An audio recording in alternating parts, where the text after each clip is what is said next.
अब देखो, let's multiply, ठीक है। अलजेब्रिक मल्टीप्लिकेशन की बात कर रहे हैं हम लोग। तो देखो, अगर आपका सिंपल वे में लिखा हो 3a इंटू 4b, तो हम सबसे पहले क्या देखेंगे? हम सबसे पहले नंबर को मल्टीप्लाई कर लेंगे। 3 into 4 12, a into B A B, बस यही आंसर। अब और चीज़ें देखो, अगर आपका लिखा हुआ है x square into x square, अब दो चीज़ें समझो। एक्स को बेस कहते हैं, ऊपर जो लिखा रहता है उसको पावर। एक्स को बेस, ऊपर जो लिखा रहता है उसको पावर, ठीक है।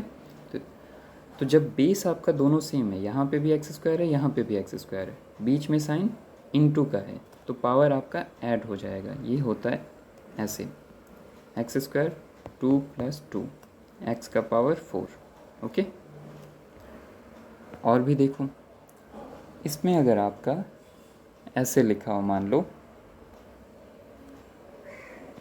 3ab इंटू 4, तो ये क्या हो जाएगा? 12ab। एक और देखो, x0 इंटू वाई, ये क्या होगा?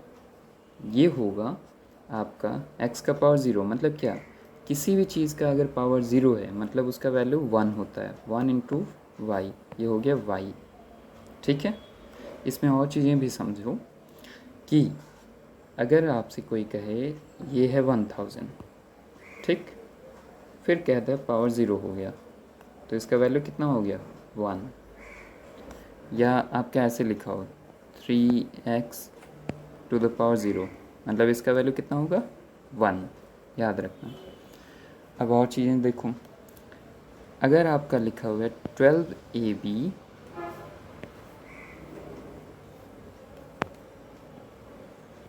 यहाँ पे डिवीज़न दिया हुआ है, यहाँ पे बॉक्स, और फिर कह दिया है 4ab, तो अब आप क्या कहोगे? बॉक्स को आप कह लो, बॉक्स को या तो आप ऐसे भी रख सकते हो, या फिर आप एक काम कर सकते हो कि बॉक्स को x मान लो। 12ab divided by x equal to 4ab। आपको वैल्यू निकालना है x की। अब कैसे निकालोगे इसको समझो। ये हो गया 12ab, डिवीज़न का मतलब क्या? बटा x इक्वल टू 4ab। अब यहाँ पे क्रॉस मल्टीप्लिकेशन समझना कैसे किया जाता है। 4ab के नीचे क्या है? कुछ नहीं, मतलब 1। अब आपको क्रॉस मल्टीप्लिकेशन करना है, तो कैसे किया जाएगा? x को 4ab के साथ इंटू कर दिया जाएगा, x 4ab, और 1 को 12 के साथ, तो ये हो गया 12ab। अब आपको x की वैल्यू निकालनी है, तो 4ab यहाँ पे मल्टीप्लिकेशन है, इधर जाएगा तो क्या हो जाएगा? डिवीज़न में, तो 12ab बाई 4ab। अब बताओ कौन कौन से कटेगा? ab कट गया, 4 से 12 कटा 3 बार में, यही आंसर, ठीक है।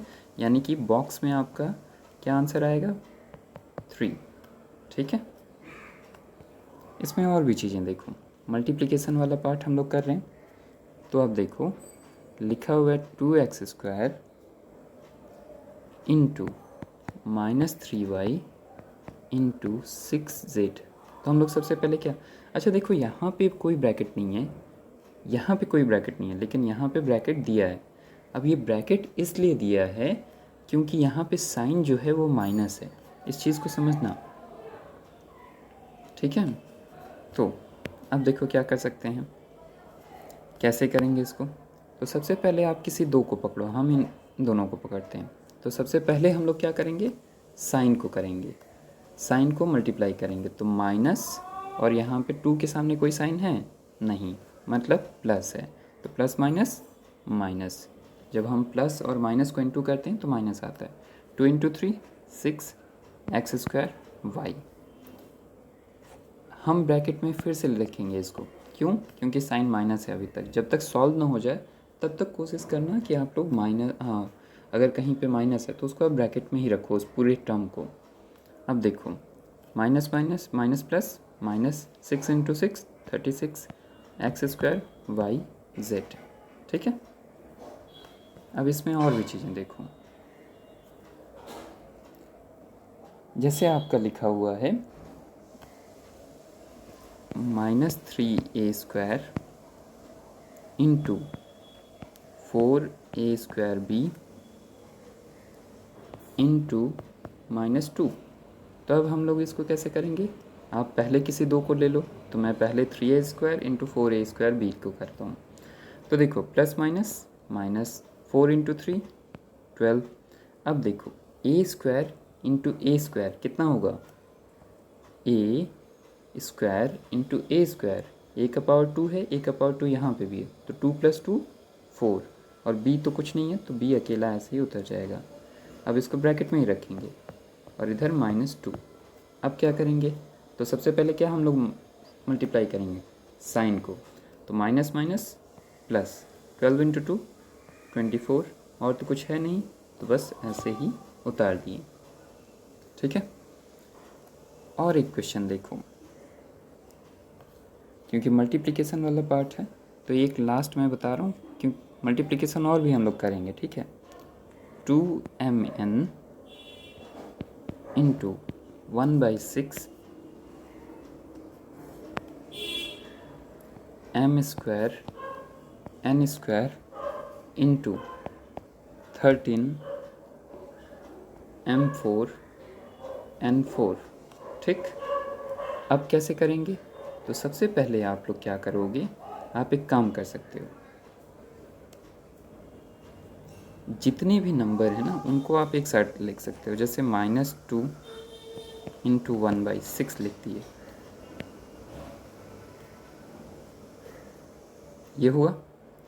अब इधर क्या आया, इधर देखो m इंटू m², तो ये कितना हो जाएगा, m का पावर 3, यहाँ पे n इंटू n², n का पावर 3, और ये इसको ऐसे ही उतार दिए।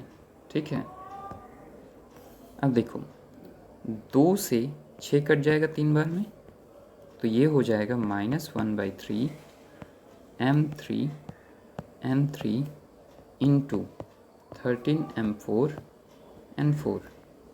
अब फिर से देखो, तो -1/3 इंटू 13 इंटू m का पावर कितना हो जाएगा, m3 m4 m7 n3 n4, ये हो गया 7, और इधर कितना आ जाएगा, देखो 3 और 13 नहीं कटेगा, तो 13 इंटू 1, तो 13/3 m7 n7, यही आंसर। ठीक है।